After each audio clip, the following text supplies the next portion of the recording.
اعوذ باللہ من الشیطان الرجیم بسم اللہ الرحمن الرحیم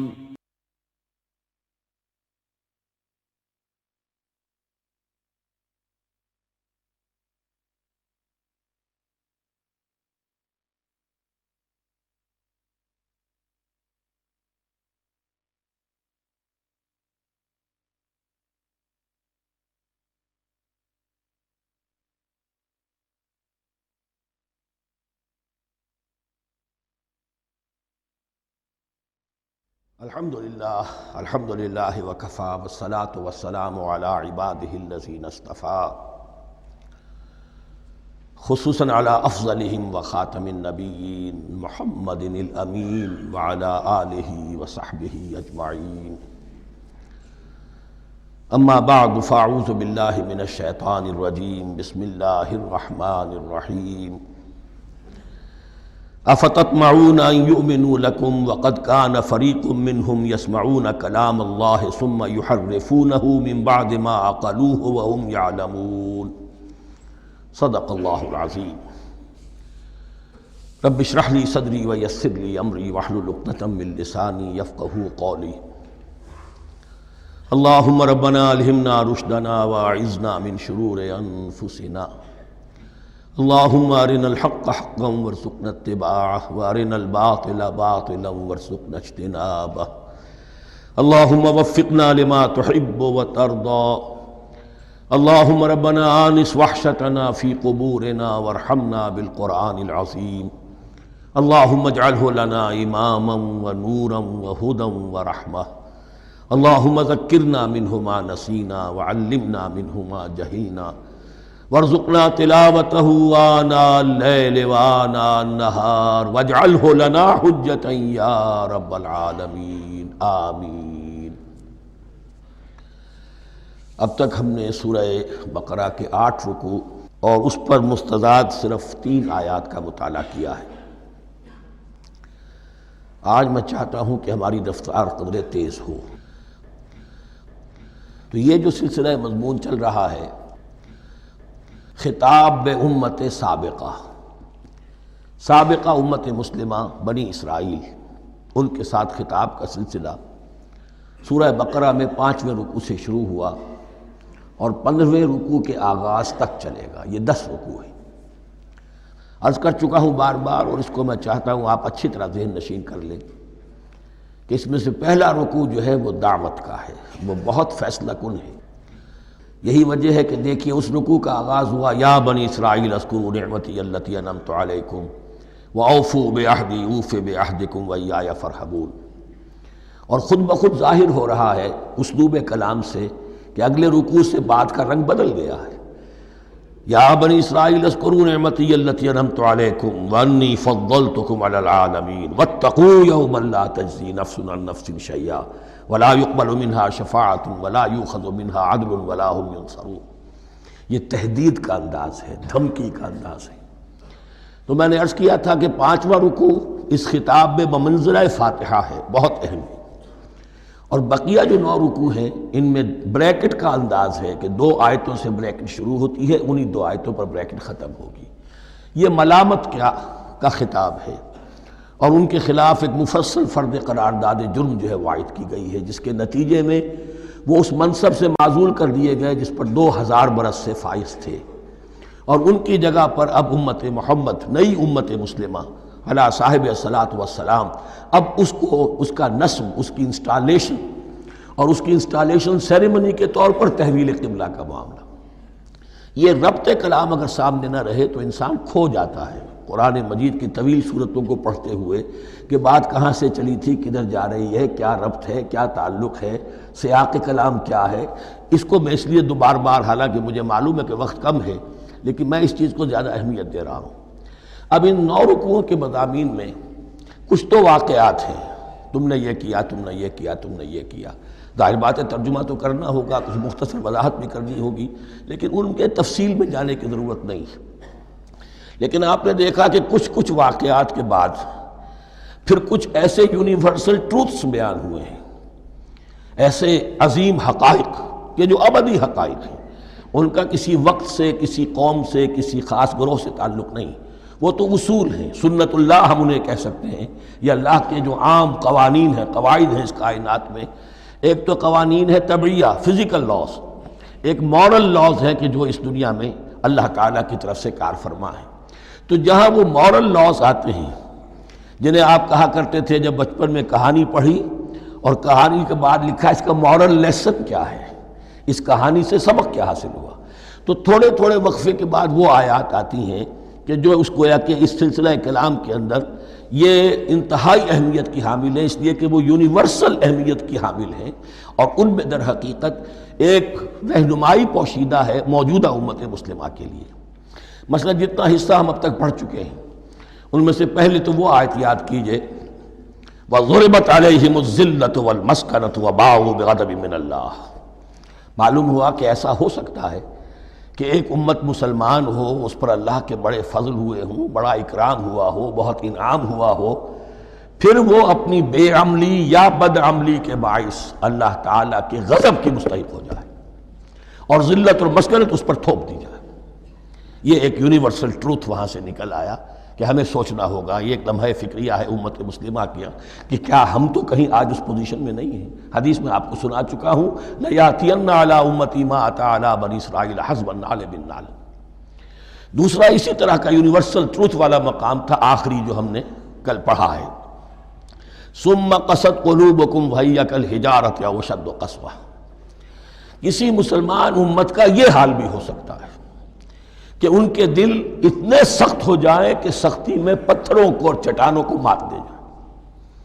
یہ بھی ایک کیفیت ہے جو سامنے آئی، حالانکہ قوم وہ ہے انی فضلتکم علی العالمین، از کجا تاب کجا، لیکن یہ حقیقت بھی ہمارے سامنے آئی کہ یہ چیزیں جو ہیں اپنی جگہ پر امکانات میں سے ہیں۔ البتہ یہاں ایک بات میں عرض کر دوں کہ اس قساوت قلبی میں پوری امت برابر مسلط جو ہے مبتلا نہیں ہوا کرتی، اس میں امت کے جو قائدین ہوتے ہیں اور امت مسلمہ کے قائدین اس کے علماء ہوتے ہیں، سب سے زیادہ شدت کے ساتھ یہ خرابی ان میں آتی ہے، اس لیے کہ باقی لوگ تو پیروکار ہیں، پیچھے چلتے ہیں، وہ اعتماد کرتے ہیں کہ یہ ہے اللہ کی کتاب کے پڑھنے والے، یہ ہے تورات کے حامل، یہ جانتے ہیں، وہ ان کے پیچھے پیچھے چل رہے ہوتے ہیں۔ لیکن جو لوگ جان بوجھ کر اللہ کی کتاب میں تحریف کر رہے ہوں انہیں تو پتہ ہے ہم کیا کر رہے ہیں، جو لوگ جان بوجھ کر حق کو پہچان کر اس کا انکار کر رہے ہیں انہیں تو پتہ ہے کہ ہم کیا کر رہے ہیں۔ در حقیقت یہ سزا ان پر آتی ہے۔ یہ بات اب ان آیات میں جو آج ہم پڑھنے چلے ہیں بہت زیادہ واضح ہو جائے گی انشاءاللہ۔ فرمایا افتطمعون ان یؤمنوا لکم، تو اے مسلمانوں کیا تم یہ توقع رکھتے ہو کہ یہ ایمان لے آئیں گے تم پر، تمہاری بات مان لیں گے؟ ظاہر بات ہے مسلمانوں کو توقع تھی کہ مشرکین مکہ تو بہت دور تھے دین سے، توحید سے دور، رسالت کا کوئی تصور ہی نہیں، کتاب کو ان کے پاس تھی ہی نہیں۔ یہ تو یہود ہیں اور ان کے پاس تو کتاب رہی ہے، یہ موسیٰ کے ماننے والے ہیں، یہ توحید کے علم بردار ہیں، یہ آخرت کا بھی اقرار کرتے ہیں، تو انہوں جھٹپٹ مان لینا چاہیے۔ تو جو مسلمانوں کے دل میں، عام مسلمانوں کے دل میں جو حسن ظن تھا، اب در حقیقت یہ اس کو ایڈریس کیا جا رہا ہے، افتطمعون ان یؤمنوا لکم، تمہیں بڑی طمع ہے، کوشش ہے، تمہاری خواہش ہے، آرزو ہے، تمنا ہے، توقع ہے کہ یہ بات مان لے گے تمہاری۔ وَقَدْ كَانَ فَرِيقٌ مِّنْهُمْ يَسْمَعُونَ كَلَامَ اللَّهِ ثُمَّ يُحَرِّفُونَهُ مِن بَعْدِ مَا عَقَلُوهُ وَهُمْ يَعْلَمُونَ، جبکہ حال یہ ہے کہ ان میں سے ایک جماعت، ایک گروہ وہ بھی ہے کہ جو اللہ کے کلام کو سن کر پھر اس میں تحریف کرتا رہا ہے، اس کے بعد کہ اس کو سمجھ لیتا تھا اور اچھے جان بوجھ کر تحریف کرتا تھا۔ اب ظاہر بات وہ گروہ کون ہوں گے؟ علماء ہی تو ہیں نا، عام آدمی تو تحریف نہیں کر سکتا تھا، تحریف کرنے والے تو علماء تھے۔ افتؤمنون ان یؤمنوا لکم وقد کان فریق منہم یسمعون کلام اللہ ثم یحرفونہ من بعد ما عقلوہ وہم یعلمون واذا لقوا الذین آمنوا قالوا آمنا۔ اب دیکھیے ایک بات بڑی عجیب سامنے آئے گی کہ جس طرح منافقین مسلمانوں میں تھے ایسے ہی منافقین یہود میں بھی تھے۔ یہود میں سے کچھ لوگ ایسے تھے کہ جن پر حق جب منکشف ہو گیا اور کچھ ان کی صالح فطرت بھی تھی، اب وہ آنا چاہتے تھے اسلام کی طرف، لیکن اپنے خاندان کو، گھر والوں کو، اپنے کاروبار کو، اپنے قبیلے کو چھوڑنا بھی ممکن نہیں تھا، اور قبیلوں کی سرداری جو ہے وہ ان کے علماء یہود کے پاس ہے۔ تو دل ان کے کچھ صاف ساتھ آ چکے تھے اہل ایمان کے، اور جب وہ اہل ایمان سے ملتے تھے تو کبھی کبھی باتیں بھی بتا دیں، ہاں یہ بات جو محمد کہہ رہے ہیں یہ تورات میں لکھی ہوئی تھی، واقعی یہ بات یوں ہی تھی۔ اب اس کے بعد جب وہ جاتے تھے اپنے شیاطین کے پاس، وہی شیاطین ان کے علماء، ان کے بڑے سرکردہ لوگ، تو وہ جا کر انہیں ڈانٹ ڈپٹ کرتے تھے، بے وقوفو یہ کیا کر رہے ہو، تم یہ بات بتا رہے ہو انہیں تاکہ اللہ کے ہاں جا کر وہ تم پر حجت قائم کریں کہ انہیں پتا تھا اور پھر بھی انہوں نے نہیں مانا۔ اب یہ ان کا آپس کا مکالمہ ہو رہا ہے۔ وَإِذَا لَقُوا الَّذِينَ آمَنُوا قَالُوا آمَنَّا، اور ان میں سے کچھ لوگ ہیں کہ جب ملتے ہیں اہل ایمان سے تو وہ کہتے ہیں ہم ایمان لے آئے۔ وَإِذَا خَلَا بَعْضُهُمْ إِلَىٰ بَعْضٍ، اور جب وہ خلوت میں ہوتے ہیں ایک دوسرے کے ساتھ، قالوا وہ کہتے ہیں اتحدثونہم، کیا تم بتا رہے ہو ان کو، بما فتح اللہ علیکم، وہ باتیں جو اللہ نے کھولی ہیں تم پر، لیحاجوکم بہ عند ربکم، کہ وہ تم پر حجت قائم کریں تمہارے رب کے پاس، کہ اللہ اس نے مانا تھا کہ ہاں تورات میں یہ ہے، تو تم ذرا عقل سے کام لو اور یہ حقیقتیں جو تورات کے ذریعے سے ہمیں معلوم ہے ان مسلمانوں کو مت بتاؤ۔ اس پر اللہ کا تبصرہ کیا ہے، افلا تعقلون، یہ تو ابھی انہی کا قول ختم ہوا کہ کیا تم عقل نہیں ہے کہ تم ایسا بیوقوفی کا کام کر رہے ہو۔ اولا یعلمون، یہ تبصرہ اللہ کا ہے، تو کیا یہ لوگ نہیں جانتے ان اللہ یعلم ما یسرون وما یعلنون، کہ اللہ تو جانتا ہے وہ سب کچھ بھی جو وہ چھپاتے ہیں اور وہ سب کچھ بھی جسے وہ ظاہر کرتے ہیں۔ تو چاہے یہ باتیں مسلمانوں کو بتاؤ نہ بتاؤ، اللہ کی طرف سے تو محاسبہ ہو ہی جانا ہے، لہذا یہ بھی ان کی ناسمجھی کی دلیل ہے۔ اب آ رہی ہے وہ اصل اہم بات جو میں نے آج ابتدا میں بیان کر دی تھی، وَمِنْهُمْ أُمِّيُّونَ، ان میں سے بھی ایک طبقہ تو ہے ان پڑھ لوگوں کا۔ اب دیکھیے امی اصل میں تو ایک طرح سے کہنا چاہیے کہ مشرکین عرب کے لیے لفظ ہے قرآن مجید میں، کیوں؟ ان کے اندر پڑھنے لکھنے کا رواج بھی نہیں تھا، کوئی آسمانی کتاب بھی ان کے پاس نہیں تھی۔ لیکن اب یہود کے بارے میں کہا جا رہا ہے، جیسے آج مسلمان ہیں کہ اکثر و بیشتر مسلمان تو جاہل ہیں، چاہے پی ایچ ڈی کیا ہوا ہو، پی ایچ ڈی تو فزکس میں کیا ہوا ہے، قرآن کی الف بیتیں نہیں آتی، دین کے جو ہیں مبادی تک سے ناواقف ہیں، بہت پڑھے لکھے، اس کو ہمارے بعد لوگ کہتے ہیں پڑھے لکھے جاہل۔ آج کی عظیم اکثریت مسلمانوں کے پڑھے لکھے مسلمانوں کی وہ پڑھے لکھے جاہلوں پر مشتمل ہے، اس میں شامل کر لیجئے ہماری اکثریت جو ہے ہی بغیر پڑھی لکھی۔ تو اب انہیں کیا پتہ، وہ تو سارا اعتماد کریں گے علماء پر، کوئی بریلوی ہیں بریلوی علماء پر اعتماد کریں گے، کوئی دیوبندی ہے وہ دیوبندی علماء پر اعتماد کریں گے، کوئی اہل حدیث ہے وہ اہل حدیث علماء پر اعتماد کریں گے۔ منہم امیون، اب امیون کا سہارا کیا ہوتا ہے؟ منہم امیون لا یعلمون الکتاب الا امانیہ، وہ کتاب سے تو واقف نہیں ہوتے، اپنی کچھ خواہشات ہیں کہ جن کو جانتے ہیں۔ یہ خواہشات بعد میں کھل جائے گا، یہ خواہشات کیا ہیں؟ ہم تو اسرائیلی ہیں، ہم تو اللہ کے محبوب ہیں، ہم تو امت محمد میں ہیں، ہماری تو شفاعت ہو ہی جائے گی، یہ امانی ہے۔ تلک امانیہم، اور ہمیں تو جہنم میں داخل کیا بھی تو تھوڑے سے عرصے کے لیے، ہمیں نکال لیا جائے گا، یہ امانی ہے۔ تو ان کے پاس تو یہ تو ان امانی، امنیہ کہتے ہیں خواہش، امانی اس کی جمع ہے، یہ اپنی خواہشات، انگریزی کا لفظ صحیح تعبیر کرے گا وشفل تھنکنگ، یہ اپنی اس وشفل تھنکنگ کے سہارے جی رہے ہیں، علم ان کے پاس ہے ہی نہیں۔ وَإِنْهُمْ إِلَّا يَظُنُّونَ، اور وہ نہیں کچھ کر رہے مگر ظن و تخمین، گمان ہے، ان کے اپنے من گھڑت خیالات ہیں۔ فَوَيْلٌ لِّلَّذِينَ يَكْتُبُونَ الْكِتَابَ بِأَيْدِيهِمْ، تو اصل ہلاکت اور بربادی اور ویل کے بارے میں بعض روایات یہ بھی آئی ہیں کہ وہ جہنم کا وہ طبقہ ہے جس سے خود جہنم پناہ مانگتی ہے، سخت ترین۔ تو وہ ویل، وہ تباہی جو ہے ان کے لیے ہے جو کتاب لکھتے ہیں اپنے ہاتھ سے، ثم یقولون ھذا من عند اللہ، اور پھر کہتے ہیں یہ اللہ کی طرف سے ہے، لیشتروا بہ ثمنا قلیلا، تاکہ حاصل کر لیں اس سے کچھ بڑی گھٹیا سی حقیر سی قیمت، یعنی فتویٰ نویسی جس کا معاملہ ہے۔ اب کوئی شخص آیا، اس نے ایک رائے پوچھی، انہوں نے اپنا جو بھی ہے وہ لکھا، کہا یہی دین کا تقاضا ہے، بس یہی علم ہے، یہی اللہ کی بات ہے۔ اب اس میں کتنا کچھ واقعتاً انہوں نے صحیح بات کہی ہے، کتنی ہٹ درمی سے کام لیا ہے، کتنی کسی رشوت کے مبنی کو رائے دی ہے، خود بدلتے نہیں قرآن کو بدل دیتے ہیں، ہوئے کس درجہ فقیہان حرم بے توفیق، تو یہ ان کے علماء کا کردار تھا۔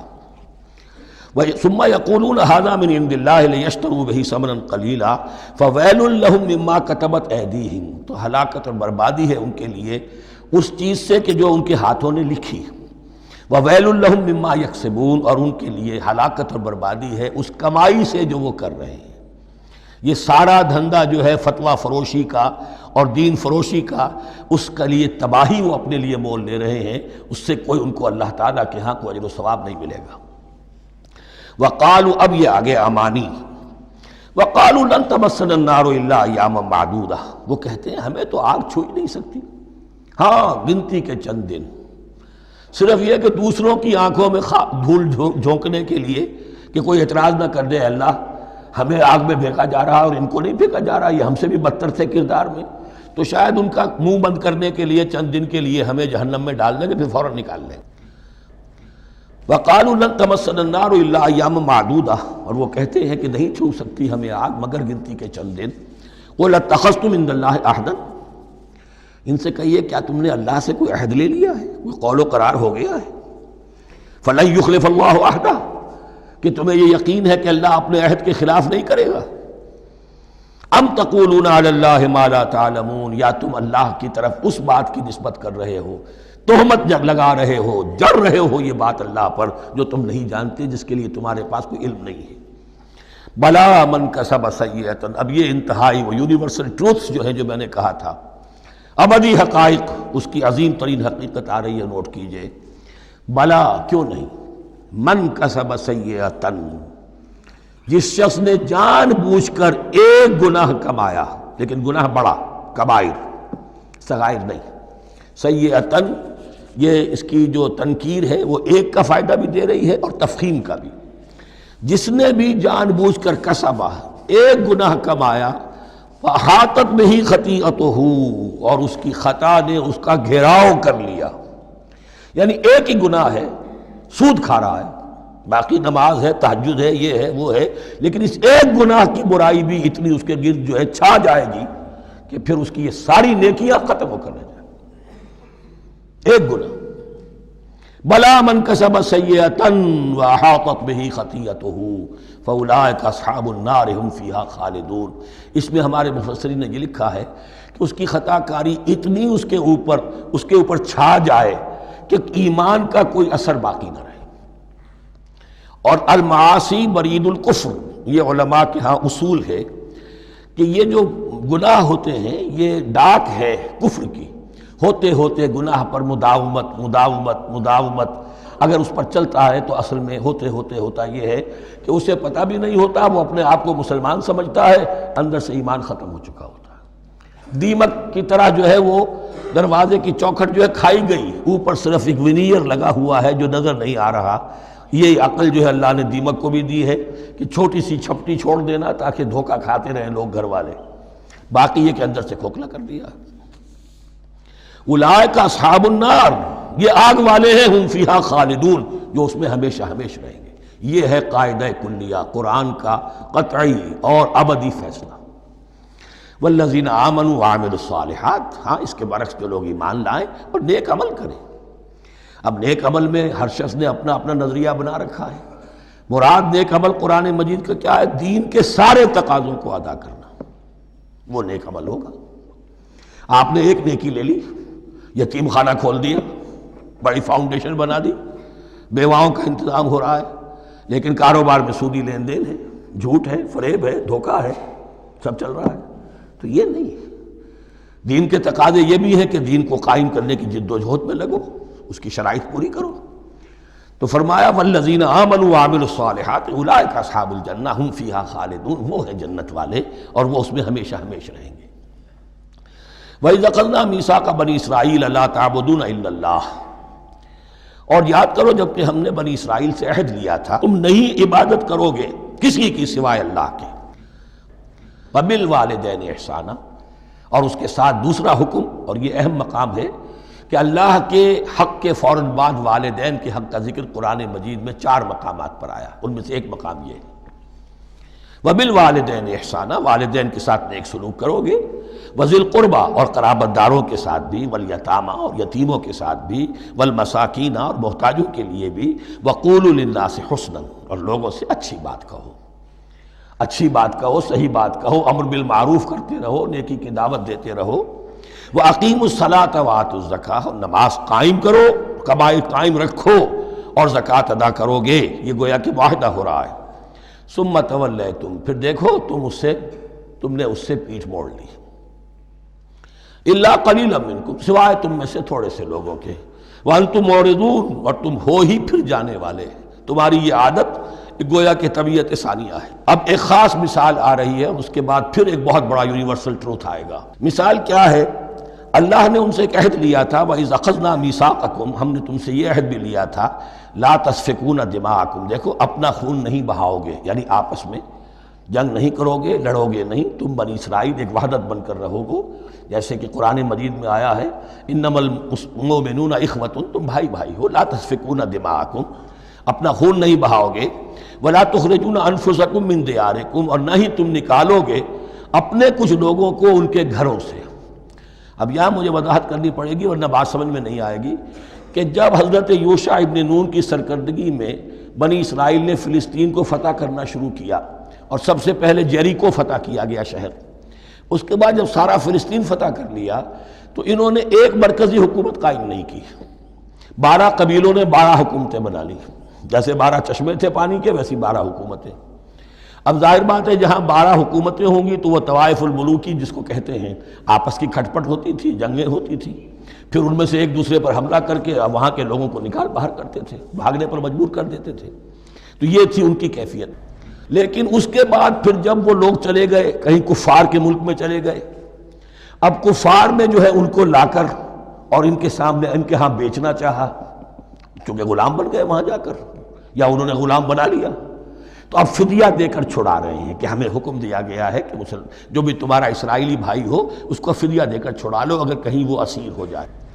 تو ایک حکم کو تو مانا نہیں اور دوسرے پر عمل ہو رہا ہے۔ حکم تو یہ تھا کہ آپس میں خون ریزی کرو ہی نہیں، اس حکم کو تو توڑ دیا، لیکن بڑے متقیانہ انداز میں اب جو اس وقت اس کی وجہ سے جو غلام بن گئے یا اسیر ہو گئے اب ان کو چھڑوا رہے کہ اللہ کا حکم ہے، شریعت کا حکم ہے۔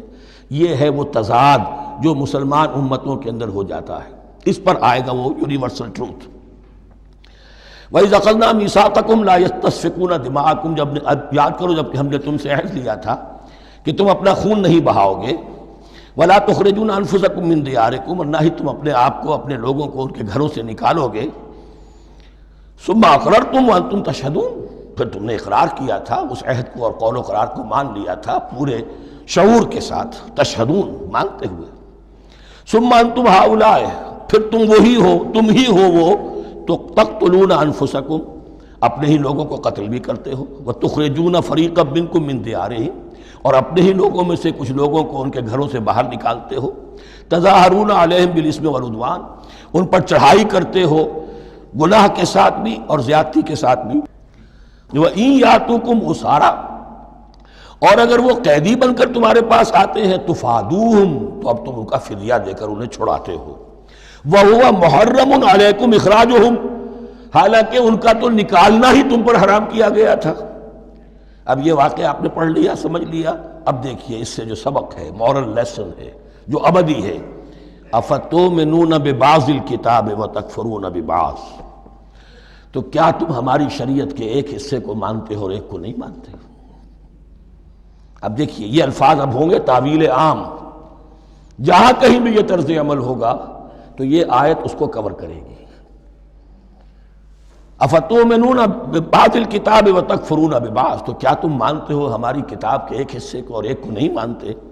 فما جزاء من یفعل ذلک منکم، تو نہیں ہے کوئی سزا اس کی جو یہ حرکت کرے تم میں سے، الا خزی فی الحیات الدنیا، سوائے اس کے کہ دنیا کی زندگی میں رسوائی ہو، ذلت ہو، ویوم القیامہ، اور قیامت کے دن یردون الی اشد العذاب، وہ لوٹا دیے جائیں شدید ترین عذاب میں، وما اللہ بغافل عما تعملون، اور اللہ تعالیٰ غافل نہیں ہے اس سے جو تم کر رہے ہو۔ آج امت مسلمہ پر 100% یہ آیت منطبق ہو رہی، پورے دین پر چلنے کو تیار نہیں۔ ہر گروہ نے کوئی ایک شے حلال کر لی اپنے لیے۔ ملازم پیشہ طبقہ ہے، رشوت حلال ہے، کیا کرے، اس کے بغیر گزارا نہیں ہوتا۔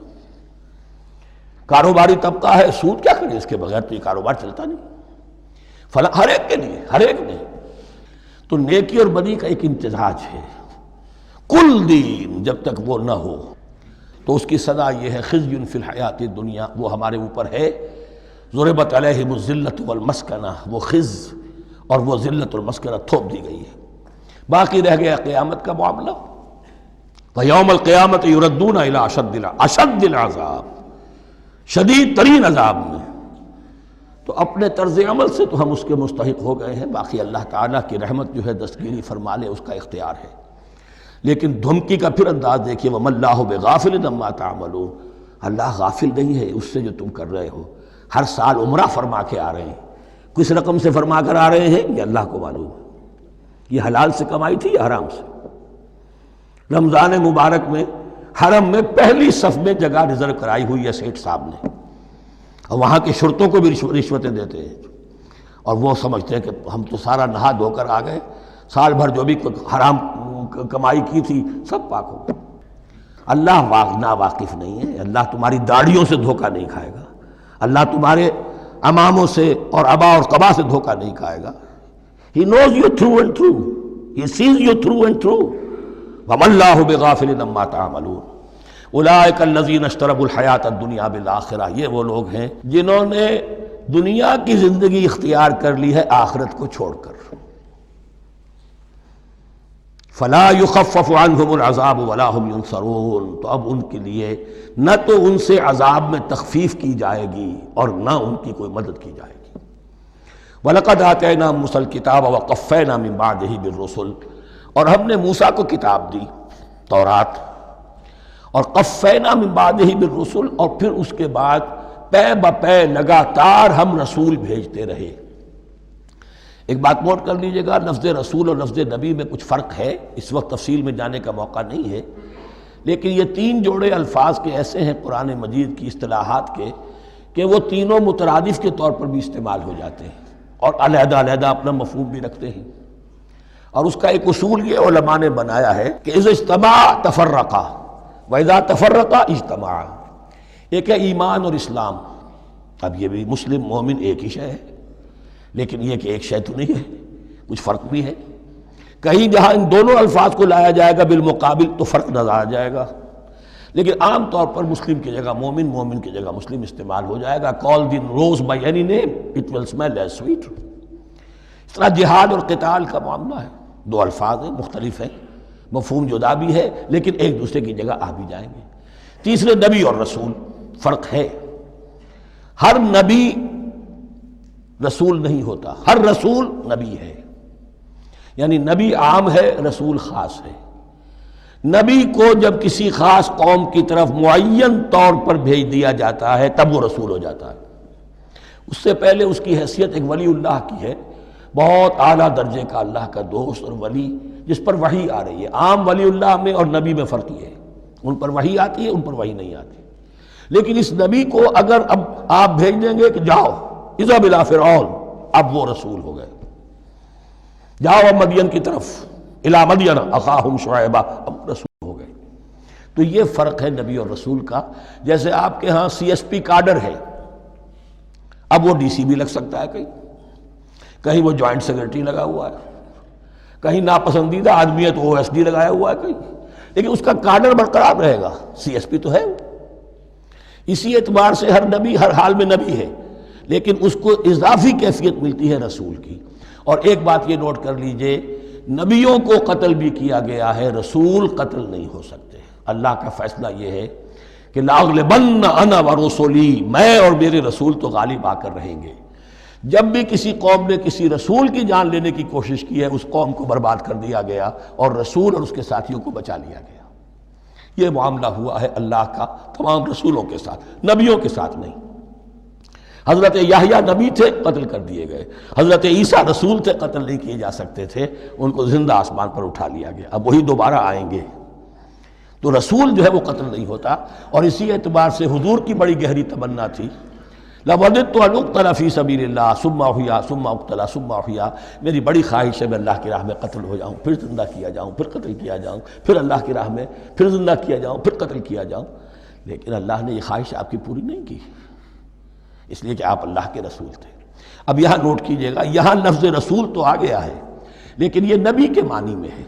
قَفَّيْنَا مِن بَعْدِهِ بِالرُّسُلِ، اس لیے کہ رسول حضرت موسیٰ کے بعد حضرت عیسیٰ ہی ہے، درمیان میں پروفٹس ہیں، یہ prophets of the old testament, یہ انبیاء ہیں، لیکن ان کے لیے لفظ رسول آ گیا ہے۔ وَآتَيْنَا عِيسَى ابْنَ مَرْيَمَ الْبَيِّنَاتِ وَأَيَّدْنَاهُ بِرُوحِ الْقُدُسِ، اور ہم نے عیسیٰ کو بڑی واضح نشانیاں دیں، حصی معجزات جتنے حضرت مسیح کو دیے گئے ہیں ویسے اور کسی نبی کو نہیں دیے گئے۔ یہ بعد میں تذکرہ آ جائے گا سورہ آل عمران میں۔ اور ہم نے مدد کی ان کی روح القدس کے ساتھ، حضرت جبرائیل کی خاص تائید انہیں حاصل تھی۔ ظاہر بات ہے، میں نے عرض کیا ہے کہ جو معجزہ ہوتا ہے وہ کسی نبی کی اپنی طاقت سے اس کا ظہور نہیں ہوتا، رسول کے کسی طاقت سے، یا کرامت کسی ولی اللہ کے اپنے اختیار میں نہیں ہوتی، یا اللہ کی طرف سے، اور اس کے لیے ظہور جو ہوتا ہے وہ فرشتوں کے ذریعے سے۔ أَيَّدْنَاهُ بِرُوحِ الْقُدُسِ أَفَكُلَّمَا جَاءَكُمْ رَسُولٌ بِمَا لَا تَهْوَىٰ أَنفُسُكُمْ، اب یہاں پر تبصرہ ہو رہا ہے، جو بھی کچھ یہود نے کیا حضرت مسیح کے ساتھ، وہ چونکہ معلوم ہے اس کا تذکرہ نہیں کیا، صرف اس پر تبصرہ ہو رہا ہے۔ تو جب بھی کبھی تمہارے پاس کوئی رسول آیا، بِمَا لَا تَهْوَىٰ أَنفُسُكُمْ، وہ چیز لے کر جو تمہارے جیوں کو، تمہارے من کو بھائی نہیں، اچھی نہیں لگی، استکبرتم، تم نے استکبار کیا، وہی استکبار جو عزازیل نے کیا تھا اور ابلیس بن گیا، ابا واستکبر۔ استکبرتم ففریقا کذبتم وفریقا تقتلون، تو کچھ کو تو تم نے صرف ان کی تردید ہی کی اور کچھ کو تم نے قتل بھی کیا، تقتلون، تو یہ انبیاء کے قتل ہو سکتا ہے۔ اور نمبر دو ایک رائے یہ دی گئی ہے، تقتلون جو ہے قتل تم نہیں آیا ہے، یہ فعل مضارع ہے، اور فعل مضارع کے اندر ایک فعل جاری رہتا ہے، ختم نہیں ہوتا، گویا کہ تم قتل کرنے کی کوشش کرتے رہے۔ بعض لوگوں کی تو جان کے درپے ہو گئے۔ وَقَالُوا قُلُوبُنَا غُلْفٌ، اور انہوں نے کہا ہے کہ ہمارے دل تو غلافوں کے اندر بند ہیں۔ یہ اس کو ملائیے پہلی آیت جو آج ہم نے پڑھی ہے، أَفَتَطْمَعُونَ أَن يُؤْمِنُوا لَكُمْ، تو اے مسلمانوں کیا تم یہ توقع رکھتے ہو اور چاہتے ہو کہ یہ تمہاری بات مان لیں گے؟ ان کی اس خواہش کے جواب میں جو وہ کہتے تھے وہ یہ قول ہے، وَقَالُوا قُلُوبُنَا غُلْفٌ، ہمارے دل غلافوں میں ہیں، میاں تمہاری بات ہم پر اثر نہیں کر سکتی، جاؤ کسی اور سے بات کرو۔ آج بھی آپ کو یہ الفاظ سننے کو مل جائیں گے، قلوبنا غلف، ہمارے دل تو غلافوں میں ہیں، بڑے مضبوط ہیں، مستحکم ہیں، تمہاری بات اس میں گھر کر ہی نہیں سکتی۔ بل لعنہم اللہ بکفرہم، یہ ہے تبصرہ۔ جس کو یہ کہہ رہے ہیں کہ ہمارے دل محفوظ ہیں اور غلافوں میں ہیں، حقیقت میں تو ان پر لعنت ہو چکی ہے اللہ کی طرف سے ان کے کفر کی وجہ سے۔ فقلیلا ما یؤمنون، تو واقعتاً اب کم ہی ہوں گے ان میں سے جو ایمان لائیں گے۔ ولما جاءہم کتاب من اللہ مصدق لما معہم، اب یہاں پر ذکر ہو رہا ہے خود حضور صلی اللہ علیہ وسلم کا، اور جب آ گئی ان کے پاس کتاب اللہ کے پاس سے، یعنی یہ قرآن، مصدق لما معہم، جو اس کی تصدیق کرتے ہوئے آیا جو ان کے پاس ہے۔ میں اس کی وضاحت کر چکا ہوں، قرآن ایک طرف تصدیق کرتا ہے تورات اور انجیل کی، اور دوسری طرف وہ مصداق بن کر آیا ہے تورات اور انجیل کی پیشن گوئیوں کا۔ وَكَانُوا مِن قَبْلُ يَسْتَفْتِحُونَ عَلَى الَّذِينَ كَفَرُوا، اور ان کا حال یہ تھا کہ وہ آخری کتاب اور آخری نبی کے حوالے اور واسطے سے اللہ تعالیٰ سے فتح کی دعائیں کیا کرتے تھے کافروں کے خلاف۔ ہوتا کیا تھا کہ یہ تین قبیلے مدینے میں آ گئے کہ جو یہودی تھے، بنو قینقاع، بنو نذیر اور بنو قریظہ، اسی میں وہاں رہتے تھے اوس اور خزرج جو یمن سے آئے تھے، اصل عربی قبائل تھے، پھر آس پاس کے قبائل بھی تھے، وہ سب کے سب امیین میں سے تھے، ان کے پاس نہ کوئی کتاب، نہ کوئی شریعت، نہ کسی نبوت سے آگاہ۔ اب ان کے آپس میں جب لڑائیاں ہوتی تھیں اور یہ مار کھاتے تھے، سرمایہ دار تھے، دولت والے تھے، عام طور پر بزدل تھے، لہذا جب بھی کبھی مقابلہ ہوتا تھا مار کھاتے تھے۔ تو وہاں یہ کہا کرتے تھے کہ ابھی تو تم ہمیں مار لیتے ہو، دبا لیتے ہو، نبی آخری زمان کی آنے کا وقت آ چکا ہے، وہ نئی کتاب لے کر آئیں گے، جب وہ آئیں گے ہم ان کے ساتھ ہو کر جب تم سے جنگ کریں گے تو تم ہمیں شکست نہیں دے سکو گے، ہمیں فتح حاصل ہوگی۔ اور دعا کیا کرتے تھے اللہ اس نبی آخر الزماں کا ظہور جلد ہو تاکہ اس کے واسطے سے اور اس کے ذریعے سے اس کے صدقے ہمیں فتح مل سکے. یہ دعائیں تھیں. چونکہ خزرج اور اوس کے لوگوں نے ان کی یہ دعائیں سنی ہوئی تھیں. یہی وجہ ہے کہ حج میں سن 11 نبوی کے حج میں یا سن 10 نبوی کے حج میں جب وہاں پر 6 آدمیوں سے حضور نے بات کی جو خزرج کے تھے سب کے سب، انہوں نے کلنکھیوں سے ایک دوسرے کو دیکھا، معلوم ہوتا ہے یہ وہی نبی ہے جن کا ذکر یہ یہودی کرتے ہیں. تو اس سے پہلے کہ وہ ایمان لائے تم ایمان لے آؤ. گویا کہ وہ علم بالواسطہ طور پر جو انہیں پہنچا تھا وہ ان کے لیے کتنا بڑا سرمایہ بن گیا، ان کی نجات کا ذریعہ بن گیا. اور وہ علم جو ان کے پاس تھا تعصب کی وجہ سے اور تکبر کی وجہ سے وہ اسی طرح رہ گئے. فَذَهَبَ اللَّهُ بِنُورِهِمْ وَتَرَكَهُمْ فِي ظُلُمَاتٍ لَا يُبْصِرُونَ صُمٌّ بُكْمٌ عُمْيٌ فَهُمْ لَا يَرْجِعُونَ. وَلَمَّا جَاءَهُمْ كِتَابٌ مِّنْ عِندِ اللَّهِ مُصَدِّقٌ لِّمَا مَعَهُمْ وَكَانُوا مِن قَبْلُ يَسْتَفْتِحُونَ عَلَى الَّذِينَ كَفَرُوا فَلَمَّا جَاءَهُم مَّا عَرَفُوا كَفَرُوا. تو جب ان کے پاس آ گئے وہ چیز جسے انہوں نے پہچان لیا پھر انہوں نے کفر کیا. فلعنۃ اللہ علی الکافرین. تو اللہ کی لعنت ہے ایسے کافروں پر. بئس ما اشتروا به انفسهم ان یکفروا بما انزل اللہ بغیا ان ینزل اللہ من فضلہ علی من یشاء من عبادہ. بہت بری شے ہے جس کے عوض کہ انہوں نے اپنی جانوں کو فروخت کر دیا. یعنی دنیا کا حقیر سا نفع، یہاں کی حقیر سی مسندیں، یہاں کا جو بھی چودراہٹیں ہیں، جو بھی ان کی حیثیت ہے، صرف اس کا قربانی دینے کو تیار نہیں. یہی تو سبب ہے، اس کی وجہ سے کفر کر رہے ہیں پہچان کر. تو بری ہے وہ شے جس کے لیے انہوں نے اپنے آپ کو بیچ دیا. ان یکفروا کہ وہ کفر کر رہے ہیں اس وجہ سے بما انزل اللہ بغیا جو اللہ نے نازل فرمایا ہے. اور کفر کیوں کر رہے ہیں؟ اس زدم زدہ میں ان ینزل اللہ من فضلہ علی من یشاء من عبادہ کہ اللہ تعالیٰ نے نازل کر دیا ہے اپنے اس فضل میں سے اپنے بندوں میں سے جس پر چاہا. وہ اس امید میں تھے کہ وہ اسرائیلی ہی ہوگا. جب 1400 برس تک نبوت ہمارے پاس رہی، اب فترت کا زمانہ ہے، 600 برس گزر گئے، اب آخری نبی آنا ہے. ان کو گمان یہ تھا وہ ہم میں سے ہی ہوگا. یہاں یہ ہوا کہ یہ رحمت اللہ کی اور یہ فضل جو ہے بنی اسماعیل پر ہو گیا. اس کی وجہ سے زدم زدہ بغین، اس بغین کے لفظ کو اچھی طرح نوٹ کر لیجئے. یہ اختلاف جو ہوتا ہے دین میں اس کا اصل سبب یہ بغین کا لفظ آئے گا بار بار قرآن مجید میں. یہ بغین کیا ہے؟ جس سے عہد حاضر کے ایک خاص جو مکتب فکر ہے سائیکالوجی کا، ایڈلر کا، اس میں یہ قرار دیا گیا ہے کہ انسان کے جو موٹیوز ہیں، جو اس کا انسٹنکٹس ہیں، ان میں ایک بہت پاورفل موٹیو جو ہے to dominate, urge to dominate. میں اس کی بات کیوں مانوں؟ یہ کیوں نہ میری مانے؟ یہ ڈومینیشن. تو بغین، بغیہ کے معنی بھی ہے حد سے بڑھنا، تجاوز کرنا. تو وہ اپنی حد سے بڑھ کر دوسروں کے اوپر روب گانٹھنے کے لیے یہ سارا انہوں نے کیا اس وجہ سے کہ بنی اسماعیل کے ایک شخص محمد صلی اللہ علیہ وسلم پر اللہ تعالیٰ نے یہ رحمت نازل فرما دی. فباؤوا بغضب علی غضب. تو وہ لوٹے غضب پر غضب لے کر، یعنی تہ بر تہ غضب ہے ان پر اللہ تعالیٰ کا. وَلِلْكَافِرِينَ عَذَابٌ مُّهِينٌ. اور ایسے کافروں کے لیے اہانت آمیز، مہین اہانت سے بنا ہے، اہانت آمیز عذاب ہے. وَإِذَا قِيلَ لَهُمْ آمِنُوا بِمَا أَنزَلَ اللَّهُ. اور جب ان سے کہا جاتا ایمان لاؤ اس پر جو اللہ نے نازل فرمایا، قَالُوا نُؤْمِنُ بِمَا أُنزِلَ عَلَيْنَا. ہم ایمان رکھتے ہیں اس پر جو ہم پر نازل ہوا. وَيَكْفُرُونَ بِمَا وَرَاهُ. اور وہ کفر کر رہے ہیں جو اس کے پیچھے ہے. انہوں نے انجیل کا کفر کیا، حضرت مسیح کو نہیں مانا. انہوں نے محمد کا کفر کیا ہے صلی اللہ علیہ وسلم، اور قرآن کو نہیں مانا.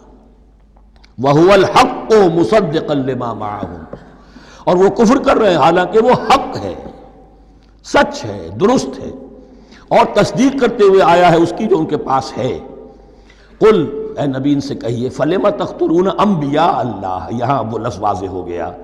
تو پھر کیوں تم قتل کرتے رہے ہو اللہ کے نبیوں کو من قبل، اس سے پہلے؟ ایسے ہی حق پرست ہو، ایسے ہی جو کچھ تم پر نازل کیا گیا اس پر ایمان رکھنے والے ہو، تو تم نے نبیوں کو کیوں قتل کیا؟ تم نے زکریا کو کیوں قتل کیا علیہ الصلوۃ والسلام؟ تم نے یحییٰ کو کیوں قتل کیا علیہ الصلوۃ والسلام؟ تمہارے تو ہاتھ جو ہے نبیوں کے خون سے آلودہ ہیں. فَلِمَ تَقْتُلُونَ أَنْبِيَاءَ اللَّهِ مِنْ قَبْلِ إِن كُنتُم مُؤْمِنِينَ، اگر واقعتاً تم ایمان والے ہو. وَلَقَدْ جَاءَكُم مُوسَىٰ بِالْبَيِّنَاتِ، تمہارے پاس موسیٰ آئے تھے کھلی تعلیمات لے کر، واضح معجزے لے کر.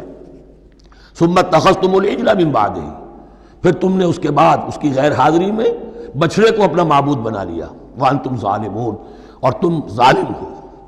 وَإِذْ أَخَذْنَا مِيثَاقَكُمْ وَرَفَعْنَا فَوْقَكُمُ الطُّورَ، یاد کرو جب کہ ہم نے تم سے عہد لیا تھا اور تمہارے اوپر کوہ طور کو معلق کر دیا تھا. خُذُوا مَا آتَيْنَاكُمْ بِقُوَّةٍ، پکڑو اس کو مضبوطی کے ساتھ جو ہم نے تمہیں دیا ہے.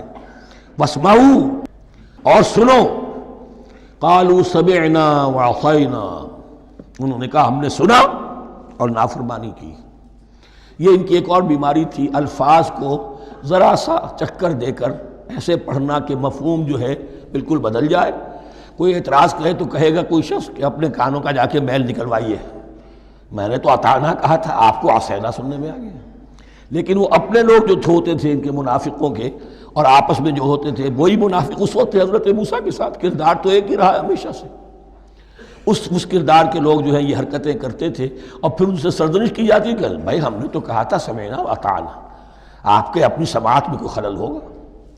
قالوا سمعنا وعصینا، ہم نے سنا اور ہم نے رد کیا، نافرمانی کی. وَأُشْرِبُوا فِي قُلُوبِهِمُ الْعِجْلَ بِكُفْرِهِمْ، اور ان کے اس کفر کی پاداش میں یا کفران نعمت کی سزا کے طور پر ان کے دلوں میں بچھڑے کی محبت اور تقدس جو ہے وہ پلا دیا گیا. قُلْ بِئْسَ مَا يَأْمُرُكُمْ بِهِ إِيمَانُكُمْ إِن كُنتُم مُؤْمِنِينَ، کہیے ان سے بری ہیں یہ باتیں، برا ہے وہ جس کا کہ حکم دے رہا ہے تمہیں تمہارا ایمان کے ساتھ یہ حرکتیں. ان کنتم مومنین، اگر تم مومن ہو تو کیا ایمان کے ساتھ یہ حرکتیں ممکن ہوتی ہیں؟ قُلْ إِن كَانَتْ لَكُمُ الدَّارُ الْآخِرَةُ عِندَ اللَّهِ خَالِصَةً مِّن دُونِ النَّاسِ فَتَمَنَّوُا الْمَوْتَ إِن كُنتُمْ صَادِقِينَ. پھر یہ ایک یونیورسل ٹروتھ آ رہا ہے، بہت اہم. اس کو کرتے ہوئے خود انٹروسپیکشن کی ضرورت ہے پڑھتے ہوئے، کیونکہ ان کا یہ خیال تھا نحن ابناء اللہ وحباؤہ، ہم تو اللہ کے بڑے چہیتے ہیں، بڑے لاڈلے ہیں، اولیاء ہیں، ہم پسندیدہ لوگ ہیں. We are the chosen people of the lord, یہ ان کا کہنا جو ہے یہ تو ان کی بڑی کھلی بات ہے. اور ان کا کہنا ہے کہ آخرت کا گھر تو ہمارے لیے ہے ہی ہے، اٹھا لو. اب دیکھیے لٹمس ٹیسٹ ان کے سامنے رکھا جا رہا ہے، لیکن یہ لٹمس ٹیسٹ میرے اور آپ کے لیے بھی ہے. قُلْ إِن كَانَتْ لَكُمُ الدَّارُ الْآخِرَةُ عِندَ اللَّهِ خَالِصَةً مِّن دُونِ النَّاسِ، اے نبی ان سے کہیے کہ اگر تمہارے لیے آخرت کا گھر اللہ کے پاس خالص کر لیا گیا ہے دوسرے لوگوں کو چھوڑ کر، یعنی تمہاری ریزرویشن ہو چکی ہے وہاں، تمہارے لیے تو جنت ہی جنت ہے. فَتَمَنَّوُا الْمَوْتَ إِن كُنتُمْ صَادِقِينَ، تو اگر تم سچے ہو تو تمہیں موت کی تمنا کرنی چاہیے، موت کی تمنا کرو. اگر اتنا ہی یقین ہے جنت میں داخل ہونے کا تو دنیا میں رہنا تم پر گراں ہونا چاہیے. یہاں کی تو بہت سی کلفتیں ہیں، بہت سی محنتیں ہیں، مشقتیں ہیں، کتنی کتنی کوفت اٹھانی پڑ جاتی ہے. یقین اگر ہو کہ آخرت ہے اور وہاں میرا مقام جنت میں ہے تو زندگی تو لائبلٹی معلوم ہونی چاہیے، ایسٹ معلوم نہیں ہونا چاہیے. پھر تو دنیا سجن نظر آنی چاہیے، جیسا کہ حدیث میں فرمایا گیا الدنیا سجن المومن و جنت الکافر، یعنی کم سے کم یہ کہ دنیا میں زیادہ رہنے کی آرزو تو نہ ہو، یہ کم سے کم ہے. آخرت پر ایمان، اور اگر اپنا معاملہ اللہ کے ساتھ خلوص پر ہے، دھوکے بازی پہ نہیں ہے. بل الانسان علی نفسہ بصیرہ، ہر انسان کو معلوم ہے میں کہاں کھڑا ہوں. آپ کا دل آپ کو بتا دے گا آپ اللہ کے ساتھ دھوکے بازی کر رہے ہیں یا آپ کا معاملہ اللہ کے ساتھ خلوص و اخلاص پر مبنی ہے. اگر یقین ہے کہ خلوص و اخلاص پر ہے تو پھر تو یہ ہے کہ زندگی ایسٹ نہیں لائبلٹی، اور دنیا باغ نہیں قید خانہ نظر آنا چاہیے. اور اس میں انسان رہتا ہے ایک مجبوراً، اللہ نے بھیجا ہے رہنا ہے، جو اس کی طرف سے ذمہ داریاں عائد کی گئی ہیں وہ ادا کرنی ہے. لیکن یار رہنے کی خواہش یہ اگر ہے تو یا تو آخرت پر ایمان نہیں یا اپنا اللہ کے ساتھ معاملہ خلوص اور اخلاص پر مبنی نہیں. دس از دی لٹمس ٹیسٹ. فَتَمَنَّوُا الْمَوْتَ إِن كُنتُمْ صَادِقِينَ وَلَن يَتَمَنَّوْهُ أَبَدًا، اور یہ ہرگز نہیں کریں گے تمنا اس کی، موت کی. بِمَا قَدَّمَتْ أَيْدِيهِمْ، بسبب ان کرتوتوں کے جو ان کے ہاتھوں نے آگے بھیجے ہوئے ہیں۔ ہر شخص کو معلوم ہے میں نے کیا کمائی کی ہے، کیا بھیجی ہے۔ واللہ علیم بالظالمین، اور اللہ ان ظالموں سے بخوبی واقف ہے۔ وَلَتَجِدَنَّهُمْ أَحْرَصَ النَّاسِ عَلَىٰ حَيَاةٍ، اور تم انہیں دیکھو گے اس دنیا کی زندگی پر تمام انسانوں سے بڑھ کر حریص ہیں۔ وَمِنَ الَّذِينَ أَشْرَكُوا، یہاں تک کہ مشرکوں سے زیادہ حریص ہیں۔ اور یہ بات صحیح ہے، اہل ایمان کے ساتھ مقابلہ مشرکین نے کیا، کھل کر میدان میں آ کر کیا، ڈٹ کر کیا، اپنی جانیں اپنے باطل معبودوں کے لیے قربان کی۔ یہودی نہیں لڑ سکے، من ورائے جدر، فصیلوں کے پیچھے سے اور ادھر سے، لیکن سامنے آ کر مقابلہ نہیں کر سکے، اس لیے کہ انہیں جانیں بہت عزیز تھیں۔ وَلَتَجِدَنَّهُمْ أَحْرَصَ النَّاسِ عَلَىٰ حَيَاةٍ وَمِنَ الَّذِينَ أَشْرَكُوا، حتیٰ یہ کہ مشرکین سے بھی زیادہ یہ دنیا کی زندگی کے حریص ہیں۔ یود احدہم لو یعمر الف سنہ، ان میں سے ہر ایک کی یہ خواہش ہے کہ کسی طرح اس کی عمر 1000 برس ہو جائے۔ وما ہوا بمزحزحہ من العذاب ان یعمر، اور اگر ان کو معمر کر بھی دیا جائے، طویل زندگی دے بھی دی جائے، تو عذاب سے تو چھٹکارا نہیں ملے گا، آخرت تو بالآخر تو آنی ہے۔ واللہ بصیر بما یعملون، اور اللہ دیکھ رہا ہے جو کچھ کہ وہ کر رہے ہیں۔ قل من کان عدوا لجبریل فانہ نزلہ علی قلبک، اب جیسا کہ میں نے عرض کیا کہ ان کا خیال یہ تھا کہ آخری نبوت کا وقت تو قریب ہے، ہوگا وہ کوئی اسرائیلی، ہوگا ہم میں سے۔ معاملہ ہو گیا تلپٹ، اللہ نے ان کی آزمائش اتنی بڑی کر لی کہ جنہیں حقیر سمجھتے تھے، بڑی امیین ہیں، ان پڑھ ہیں، نہ ان کے پاس کتاب، نہ کوئی شریعت، نہ کوئی قانون، نہ کوئی ضابطہ، کچھ بھی نہیں، اللہ نے ان میں سے ایک آدمی کو، ایک شخص کو چن لیا۔ لہذا ان کے لیے اب ان کے اندر دشمنی پیدا ہوئی، کس سے؟ گالیاں دینے لگے حضرت جبرائیل کو، اس نے دشمنی کی ہے ہمارے ساتھ، آ تو رہا تھا پیغام ہم میں سے کسی کے لیے، لے گیا ادھر۔ اور یہ بات آپ کو شاید بڑی عجیب لگے، لیکن یہ کہ شیخ احمد سرہندی رحمۃ اللہ علیہ نے اپنے مکاتیب میں یہ لکھا ہے کہ اہل تشیع کا ایک فرقہ ایسا بھی رہا ہے، میں نہیں جانتا کہ آج بھی ہے یا نہیں ہے، جس کو غرابیہ کہتے تھے۔ غرابیہ، ان کا عقیدہ یہ تھا کہ حضرت محمد صلی اللہ علیہ وسلم اور حضرت علی رضی اللہ تعالی عنہ، ان کی ارواح بالکل ایک دوسرے کے ایسے مشابہ تھیں جیسے ایک کوا دوسرے کوے کے مشابہ ہوتا ہے، غراب کوے کو کہتے ہیں۔ تو جبریل دھوکہ کھا گئے، وہ وہی اللہ نے بھیجی تھی علی کے لیے، لے گئے محمد کے پاس صلی اللہ علیہ وسلم۔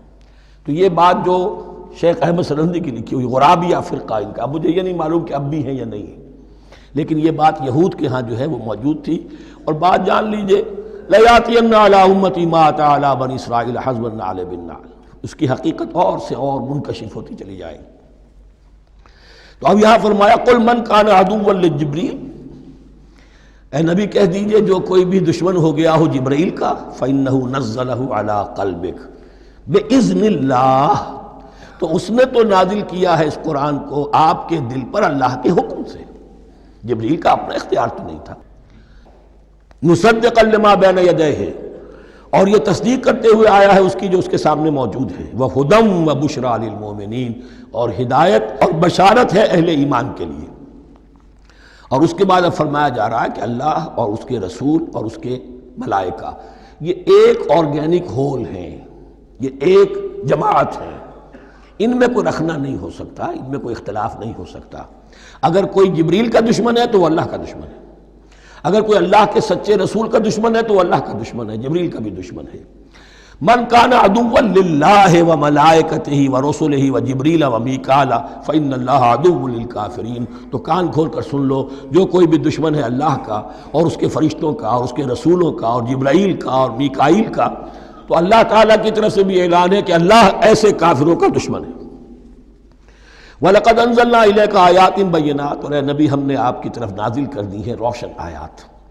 وَمَا يَكْفُرُ بِهَا إِلَّا الْفَاسِقُونَ، اور انکار نہیں کرتے ان کا مگر وہی کہ جو سرکش۔ وَمَا يُضِلُّ بِهِ إِلَّا الْفَاسِقِينَ، تیسرے رکوع میں جو سورہ بقرہ کے الفاظ آئے تھے۔ أَوَكُلَّمَا عَاهَدُوا عَهْدًا نَبَذَهُ فَرِيقٌ مِّنْهُمْ، تو جب بھی کبھی انہوں نے کوئی عہد کیا، اللہ سے میثاق کیا، اللہ کے رسولوں سے کوئی عہد کیا، نَبَذَهُ فَرِيقٌ مِّنْهُمْ، ان میں سے ایک گروہ نے اس معاہدے کو پھینک دیا اٹھا کر۔ بل اکثرهم لا یؤمنون، بلکہ ان کی اکثریت جو ہے ایمان سے خالی ہے، جیسا کہ حال آج امت مسلمہ کا ہے۔ مسلمان ہیں، ایمان حقیقی، ایمان قلبی، یقین والا ایمان وہ کتنوں کو حاصل ہے؟ ڈھونڈ اب ان کو چراغ رخ زیبا لے کر۔ وَلَمَّا جَاءَهُمْ رَسُولٌ مِّنْ عِندِ اللَّهِ مُصَدِّقٌ لِّمَا مَعَهُمْ نَبَذَ فَرِيقٌ مِّنَ الَّذِينَ أُوتُوا الْكِتَابَ، پھر وہی بات، اور جب آئے ان کے پاس اللہ کی طرف سے ایک رسول یعنی محمد صلی اللہ علیہ وسلم، مصدق لما معہم، اور تصدیق کرتے ہوئے آئے ہیں اس کی جو ان کے پاس موجود ہے، ان کے ساتھ ہے، نبذ فریق من الذین اوتوا الکتاب کتاب اللہ وراء ظہورہم، ان کی ایک گروہ، ان کی ایک جماعت نے اللہ کی کتاب کو اپنی پیٹھوں کے پیچھے پھینک دیا، کأنہم لا یعلمون، گویا کہ وہ جانتے ہی نہیں، انجانے سے ہو کر رہ گئے، نہیں ہمیں کچھ پتہ نہیں۔ ان کے عوام پوچھتے ہوں گے کیا یہ وہی نبی ہیں جن کا ذکر نہیں، کیا بولے، کوئی یقین سے نہیں کہہ سکتے، کچھ نہیں، ابھی دیکھیں گے، تیل دیکھو، تیل کی دھار دیکھو، کأنہم لا یعلمون، جیسے انہیں علم نہیں۔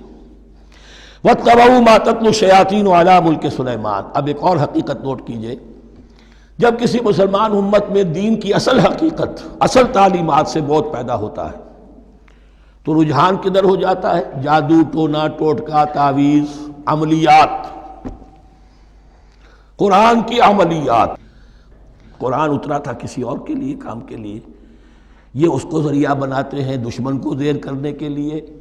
محبوب آپ کے قدموں میں آ کر گرے گا، عمل قرآنی ہے، اتنے 100 روپے کا آپ لے جائیے تو مل جائے گا۔ یہ دندے ہمارے ابھی چل رہے ہیں، خوب چلتے ہیں، اور میں سمجھتا ہوں کہ سب سے زیادہ فلرشنگ کاروبار جو ہے وہ اس طرح کا ہے۔ ہینگ لگے نہ پھٹکڑی، نہ آپ کو کوئی اس میں محنت کرنے کی ضرورت ہے، نہ اس کے اندر آپ کو انویسٹ کرنے کی ضرورت ہے، اور کاروبار چلتا۔ تو وہاں بھی کیا ہوا، وَاتَّبَعُوا، جب دین کی اصل حقیقت کو دور پھینک دیا، انہوں نے پیروی کی اس کی، مَا تَتْلُو الشَّيَاطِينُ عَلَىٰ مُلْكِ سُلَيْمَانَ، جو شیاطین جن جو تھے، عَلَىٰ مُلْكِ سُلَيْمَانَ سے مراد ہے عَلَىٰ عہد ملک سلیمان، حضرت سلیمان کے زمانے میں چونکہ اللہ تعالیٰ نے ان جنات کو حضرت سلیمان کے تابع کر دیا تھا، تو وہاں پر چونکہ ان کا اب جو ہے کوئی میل جول زیادہ تھا لوگوں کے ساتھ، تو وہ انہیں کچھ اس قسم کی چیزیں سکھاتے رہتے تھے، گویا کہ اندر سے تخریب کاری۔ وَاتَّبَعُوا مَا تَتْلُو الشَّيَاطِينُ عَلَىٰ مُلْكِ سُلَيْمَانَ وَمَا كَفَرَ سُلَيْمَانُ وَلَٰكِنَّ الشَّيَاطِينَ كَفَرُوا، اور سن لو، سلیمان نے کبھی کفر نہیں کیا، بلکہ یہ شیاطین تھے کہ جو کفر کرتے تھے۔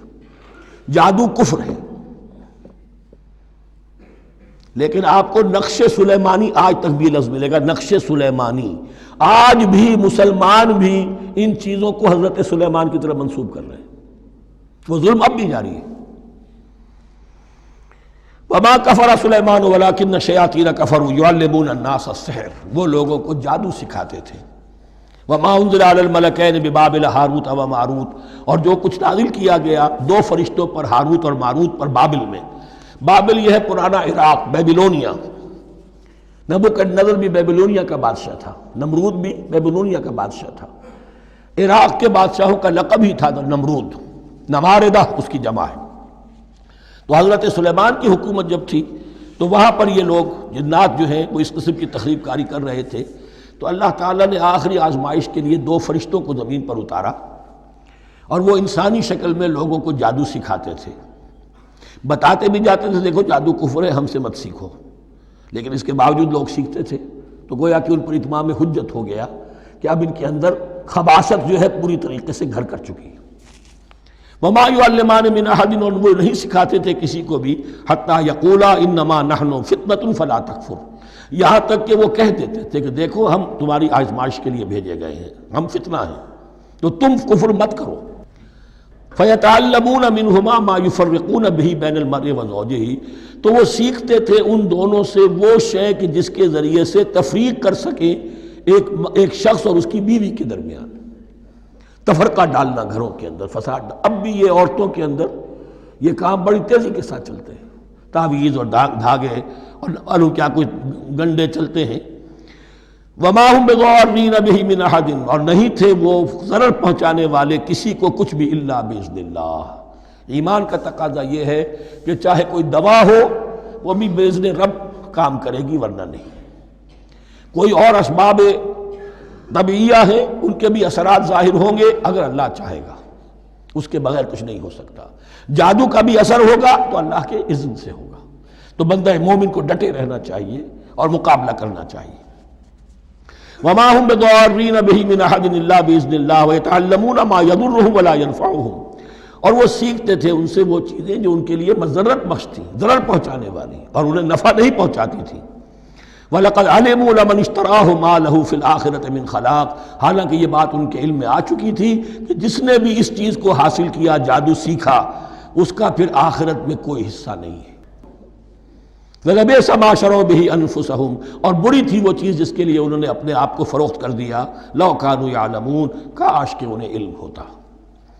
وَلَوْ أَنَّهُمْ آمَنُوا وَاتَّقَوْا، اور اگر وہ ایمان رکھتے اور تقوی کی روش اختیار کرتے، لَمَثُوبَةٌ مِّنْ عِندِ اللَّهِ خیر، تو بدلہ پاتے اللہ کی طرف سے بہت ہی اچھا، بہت خیر۔ لَوْ كَانُوا يَعْلَمُونَ، کاش کہ ان کو معلوم ہوتا۔ یا ایھا الذین آمنوا لا تقولوا رائنا وقولوا انظرنا واسمعوا، اب ایک اور مثال ان کی، وہ تو تھے منافقین بنی اسرائیل جن کا ذکر ہوا، سمعنا وعصینا۔ اب یہاں یہ منافقین جو یہاں پر مسلمانوں میں شامل ہو گئے تھے، یہود کے زیر اثر لوگ، اور آ گئے ہیں مسلمانوں میں بھی۔ اب ان کا معاملہ کیا تھا؟ جب حضور صلی اللہ علیہ وسلم کی محفل میں بیٹھتے تھے تو جیسے ہوتا ہے، آپ نے کوئی بات فرمائی تو اگر فرض کیجئے کہ ادھر کے لوگوں نے نہیں سنی، بات سمجھ میں نہیں آئی، تو وہ ان سے درخواست کرتے تھے رعاینا، حضور ذرا ہماری رعایت کیجئے، بات کو دوبارہ دہرا دیجئے، ہماری سمجھ میں نہیں آیا۔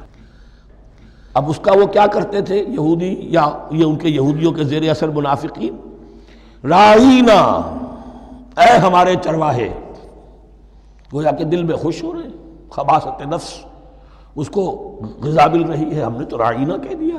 کسی نے اگر ٹوک دیا، بابا میں نے رعاینا کہا تھا، معلوم ہوتا ہے آپ کی سماعت میں کوئی خلل پیدا ہو چکا ہے، یہ انداز۔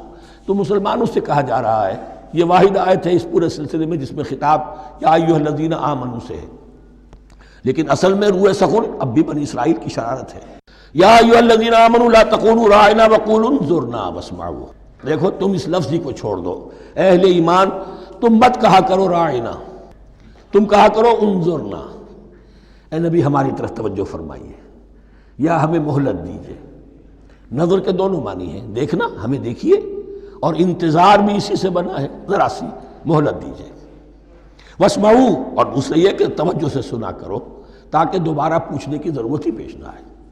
وللکافرین عذاب علیم، اور ان کافروں کے لیے تو دردناک عذاب ہے۔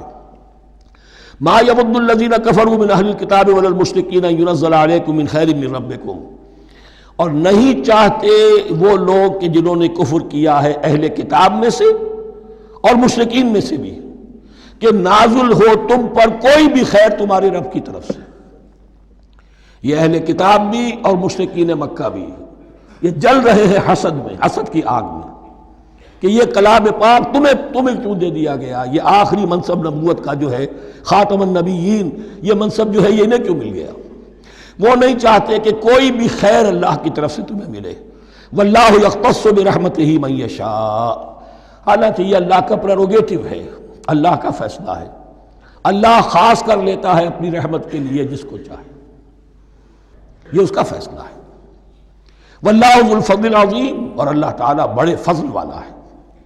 ما ننسخ من آیت او ننسها نأت بخیر منها او مثلها، ہم نہیں منسوخ کرتے کسی بھی آیت کو یا اسے بھلواتے۔ ایک تو ہے ننسخ، منسوخ کر دینا، ایک ہے حافظے سے ہی کسی کے محو کر دینا۔ ما ننسخ من آیت او ننسها نأت بخیر منها، تو ہم اس کی جگہ پر اس سے بہتر لے آتے ہیں، او مثلها یا ویسی ہی لے آتے ہیں۔ الم تعلم ان اللہ علی کل شیء قدیر، کیا تم یہ نہیں جانتے کہ اللہ تعالیٰ ہر چیز پر قدرت رکھتا ہے، اسے ہر شے کا اختیار ہے۔ الم تعلم ان اللہ لہ ملک السماوات والارض، کیا تم نہیں جانتے کہ اللہ کے لیے ہی اختیار مطلق ہے، بادشاہی ہے آسمانوں اور زمین کی۔ وما لکم من دون اللہ من ولی ولا نصیر، اور نہیں ہے تمہارے لیے اللہ کے سوا کوئی بھی نہ ولی اور نہ مددگار۔ بارک اللہ لی ولکم فی القرآن العظیم ونفعنی وإیاکم بالآیات والذکر الحکیم۔